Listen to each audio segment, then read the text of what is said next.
Hello and welcome to all our viewers in Nigeria and around the world to News Circle on Global Television, coming to you live from the nation's capital, Abuja.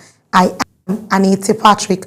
A quick reminder that Global Television is on DSTV channel 365 and Star Times 276. Now the news. Association of Resident Doctors in the Federal Capital Territory has commenced a 7-day warning strike, citing what they describe as deep-rooted failures in the health system. The doctors are demanding urgent and comprehensive reforms. Our correspondent, Zarao Nasiru, looks at the situation and files on this report. Resident doctors are physicians who, after obtaining their medical degrees, undergo specialized hands-on training in hospitals to gain expertise in different fields of medicine. When our crew visited Maitama District Hospital in Abuja, it was observed that only skeletal services were being rendered because of the strike. In an exclusive interview with Global Television, President of the National Association of Resident Doctors, Dr. Osundara Topi, explained that resident doctors across the country often resort to strikes due to unresolved challenges in the system. The strike action embarked upon by several states' healthcare facilities because the concerns of residents in that state, those concerns were not addressed by the state government.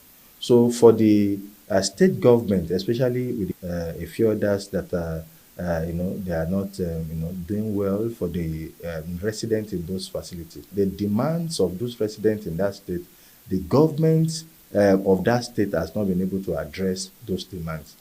National Secretary, National Association of Resident Doctors, Odumbaku Kazim, noted that the current action by the FCT chapter stems from welfare concerns, unpaid salary arrears, and other unmet demands. Yes, are very correct. The Association of Resident Doctors, the FCTA chapter, went on strike yesterday, and this is because of some unmet demands from the FCTA, including payment of 2025 MRTF and some outstanding payments of arrears, including 25-35% salary arrears, and some other unmet needs, including excess workload for doctors working in the FCTA, as there has been no employment of enough doctors. For a sector as critical as health, no doubt, incessant strike by medical doctors and other health professionals have continued to impact Nigeria's healthcare services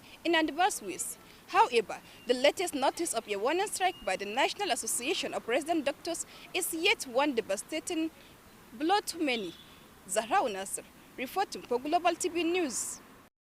Nigeria's First Lady, Senator Oluremi Tinubu, has called for collective efforts to protect education and safeguard schools across the country, describing it as essential to securing Nigerians' future. The First Lady, an educator and former teacher, made the call in her message commemorating the 2025 International Day to Protect Education from Attack. Nigeria has also joined the rest of the world to mark the International Day to protect education from attack. The Federal Ministry of Education hosted a national stakeholders dialogue in Abuja under the theme Challenging Narratives, Reshaping the Nation. Global Television's Priscilla Obasi reports. The dialogue brought together government officials, development partners, security agencies, and student representatives. The Permanent Secretary, Mr. Abel Enitan, represented by Director Human Resource Management Yusuf Sahid, affirmed that every child deserves to learn in peace and emphasized coordinated school safety action. Mr. President has consistently emphasized that education is the foundation of prosperity and human capital development, and that every Nigerian child, irrespective of background, deserves a safe, secure, and enabling environment to learn and thrive. In advancing this commitment, the Federal Ministry of Education, under the able leadership of the Honorable Minister of Education, is determined to safeguard our schools. Stakeholders at the event explained that every state now has a dedicated protection unit led by an assistant commissioner of police, adding that a 24-hour call center has been launched to respond to emergencies. They reaffirmed that schools must remain centers of health, hope, and resilience, not zones of violence. So today is a very special day because we are recognizing the International Day to protect education from attack. One of UNICEF's very important roles is to support the government of Nigeria to keep schools and to keep children safe. A safe school is where children look forward to going to school and going to learn. And also, at the police headquarters here in Abuja, we have the School Protection Squad call center. And early this year, we gave out a phone number to members of the public through which they can reach the police in case of any emergency 24/7. And the phone number is 080-7735-7777. The high point of the event was different presentations from the students. With security still affecting classrooms in parts of the country, the event ended with a collective call to safeguard Nigeria's future through safe learning spaces. Priscilla Obasi, Global Television News, Abuja. The Jaw and Urhobo ethnic nationalities of Warri federal constituencies are demanding the immediate release of the Independent National Electoral Commission's final report on the Supreme Court ordered fresh delineation of electoral wards and polling units in their area. This demand was made known to the Commission through its spokesperson, David Reje, during the staged protest at the INEC headquarters in Abuja. Our correspondent tells us more. The groups say using the old arrangement for the ongoing continuous voter registration exercise undermines the judgment of the Apex Court and risks disenfranchising their people in future elections. They staged a protest at INEC headquarters in Abuja, insisting they would not relent until their political rights were fully restored. INEC should immediately release and implement the report painstakingly embarked upon by stakeholders. In response, INEC National Commissioner Professor Abdullahi Zuru assured the protesters that the Commission remains committed to implementing the Supreme Court directive. He pledged that their concerns will be addressed to ensure all eligible voters in Warri Federal Constituency are not denied participation in the electoral process. You have raised issues. These issues will be looked at and then we'll get back to you. All I'm saying that we appreciate or will continue to appreciate that the participation at the local government level, people are registering. When we devolve, the issues would be resolved. And the coming days will reveal whether INEC's promise translates into action that guarantees credible participation for all in Warri Federal Constituency. Aniete Patrick, reporting for Global TV. You're watching the live broadcast of News Cycle. When the news cycle returns, federal government defends 5% fuel surcharge, says not to burden Nigerians. Details coming shortly, plus foreign and sports stories on the other side of this break. Please stay with us.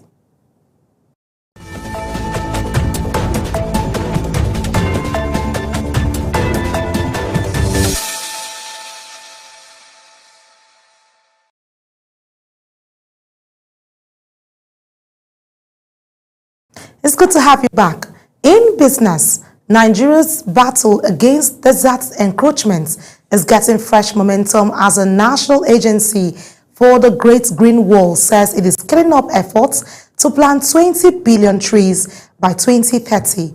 Director General of the agency, Saleh Abubakar, who stated this in an exclusive interview with Global Television in Abuja, insisted that the target will not only secure the environment, but also strengthen the renewed hope agenda of President Bola Tinubu.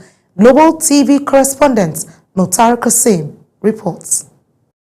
The Director General of the agency, Saleh Abubakar, enumerated the mission of the agency, which among others is to combat desertification, restore degraded lands, and make Nigeria's drylands green again. He said in the agency's efforts to achieve these, more nurseries, boreholes, and stronger community participation are now being rolled out to match the scale of its ambition. My vision is to combat desert encroachment, transform the Nigerian drylands into green environment. I will be done when we plant 20 billion trees between now and 2030. Climate crisis also includes food insecurity. So what we are doing is to secure the environment so that food production can take place. Saleh also stated that the agency, under its flagship initiative, has distributed 5 million date palm seedlings, a crop with strong economic value that can generate jobs for women, youth, and households across Nigeria. The agency has chosen as well to distribute 5 million date palm seedlings to interested people in our communities. And this has been accepted as a palliative that can really see us through, because we are going to create livelihood around those date palm trees we are planting, and then there is a long value chain attached to it as well. These date palms, if we get them planted, they will mature in 4 years, and each tree will give out about 100 kg in 6 months. So each tree will produce 200 kg every month. And this is enough. According to him, all the efforts are to align with President Bola Tinubu's Renewed Hope agenda, a vision to turn climate action into jobs, livelihoods, and stability for millions. All these activities we are doing, intention to plant 20 billion trees, intention to grow 50 million date palm seedlings in this country. These are part of the Mr. President's Renewed Hope agenda to get people engaged in economic activities. And these economic activities will further enhance more growth in the economy of this country. We would like to create employment for our teeming youth, the housewives who are staying at home, who do not go out. They can all key into this date palm production. There is no doubt that the battle against desert encroachment will be successful as the Great Green Wall pushes ahead with its ambitious tree planting program and other strategies to combat the menace. Mukhtar Qasim, reporting for Global Television News. The brewing crisis between Africa's industrial giants, Dangote Industries, and the National Union of Petroleum and Natural Gas Workers, NUPENG, has taken center stage, raising fresh concerns over labor relations, industrial harmony, and stability of Nigeria's oil and gas supply chain. Samuel Odi completes the report. At the heart of the dispute are allegations by NUPENG of unfair labor practice and disregard for workers' rights within the Dangote Group's operation, claims which the company has strongly refuted. The union insists that unless its grievances are urgently addressed, it may be forced to take industrial actions that could disrupt fuel distribution nationwide. Industry observers warn that standoff, if left unsolved, could have ripple effects on the nation's economy, already grappling with rising fuel costs and inflation. To the government, I think we're all on the same page. I mean, we've agreed, at least in principle, that this is a free market economy. If it's a free market economy, we can't be going forward and backward. You don't choose the area where it applies and where it should not apply. In this case, if we are pursuing the free market economy, allow Dangote to throw in his trucks in the circle and let NUPENG and their members come up with their own too. Let there be competition, and then the public will choose what they want. And I'm sure that if going by what Dangote Group has said and some of their releases, it is obvious that if they have their way, the prices of these products will come down, and it will definitely reflect in the price of things. Stakeholders are therefore calling on federal government, the Ministry of Labour and other relevant agencies to intervene swiftly to prevent the situation from escalating into a full-blown industrial crisis. Dangote has been in business for quite a long time, and I believe that a lot of things working out there, he's doing it for the good of the masses, the good of Nigerians. So most of people used to misunderstand this as a form of monopoly. But I see it as something to help the entire community, the entire Nigerians. The issue of trying to subsidize the current fuel price within the country. And I think one way or the other, one person is trying to sabotage the other, which is not supposed to be so. As both parties maintain their position, Nigerians watch closely to see whether dialogue or confrontation will define the outcome. For now, the spotlight remains firmly on Dangote and Nupeng, with the hope that reason and compromise will prevail in the interest of workers and economy, and also the general public. Samuel Odi for Global Television News. Chairman of the Presidential Committee on Fiscal Policy and Tax Reforms, Taiwo Oyedele, says the proposed fuel surcharge is intended to generate a dedicated fund for Nigeria's deteriorating roads, not to add extra restraint on households. Oyedele acknowledged public worries that recent tax reforms could worsen inflation, but argued that improved road infrastructure is essential to lowering the cost of moving goods and people. And on the foreign scene, Israeli military says it is targeted senior Hamas leaders on Tuesday after journalists in Doha reported explosion in the Qatari capital where the Palestinian group's political bureau is based.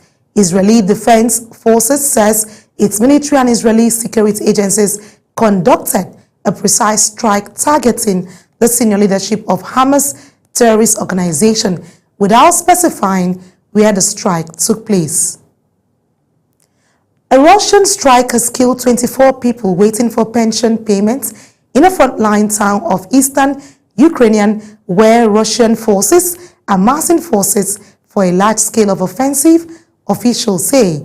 President Zelensky posted a video showing several corpses stranded on the ground by a burdened out minivan and playground. A brutally savage Russian airstrike with an aerial bomb on the rural settlement of Yarova in Donetsk region. And in sports, Nigerians residing in South Africa have fully mobilized in support of the Super Eagles ahead of today's crucial FIFA World Cup qualifier, which is presently ongoing against the South African Bafana Bafana. Well, Dr. Frank Onyekwele, President General of the Nigerian Citizens Association in South Africa, disclosed this to newsmen, stating that Nigeria in diaspora, that country, are eager for victory for Nigeria to qualify for the World Cup. But Nigeria currently is having a 1-1 draw right now, with the game at the 44 minutes where Kelvin Bassey helped Nigeria return to a 1-1 draw. Earlier, we had a lone goal by Trust Ekong, who was trying to save the game earlier. But now Nigeria is in the draw of 1-1 with the 59 minutes of play, which has moved into the first half and waiting for the second half. Hopefully, something new comes out for Nigeria in these World Cup qualifiers. And to some other stories, Tottenham Forest have confirmed the dismissal of head coach Nuno Espirito Santo, bringing an end to his spell at the City Ground after weeks of reported tension between both parties. The club, in a statement, said Nuno was relieved of his duties following recent circumstances, while expressing gratitude for his contribution during what he described as a successful era. That's it on Global TV News Circle. A quick reminder that Global TV is on DSTV channel 365 and Star Times channel 276. Kindly follow us across all our social media platforms now showing on your screen using @GlobalTV NG. I am Anita Patrick. Thank you for watching. See you in the next bulletin.